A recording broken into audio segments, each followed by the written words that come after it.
সমাবেশ থেকে উপস্থিত জনতাকে এবং প্রশাসনের ভাইদেরকে, সাংবাদিক ভাইদেরকে, সকলকেই ইসলামী আন্দোলন বাংলাদেশ চট্টগ্রাম উপজেলা শাখার পক্ষ থেকে বিপ্লবী অভিনন্দন জানাই।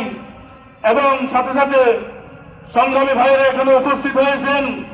আমরা আশা রাখবো আগামী দিনে ইনশাআল্লাহ আপনাদেরকে যখনই সংগঠন ডাক দিবে, ইসলামী আন্দোলন ডাক দিবে, আমরা সকলে স্বতঃস্ফূর্তভাবে এইভাবে সকল প্রোগ্রামে উপস্থিত হওয়ার জন্য তৈরি আছি তো ইনশাআল্লাহ।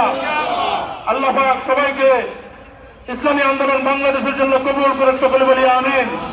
আমরা সকলে মিলে এই দেশটাকে সাজাতে চাই, এই দেশটাকে গুছাতে চাই, এই দেশে ইসলামী শাসন কায়েম করতে চাই। রাজি আছি তো ইনশাআল্লাহ। যখন রক্ত লাগবে রক্ত দিতে রাজি আছি, সময় লাগবে সময় দিতে রাজি আছি, অর্থ লাগবে অর্থ দিতে রাজি আছি ইনশাআল্লাহ। আল্লাহ পাক সবাইকে কবুল করুক। আমাদের প্রোগ্রাম এক্ষুনি ইনশাআল্লাহ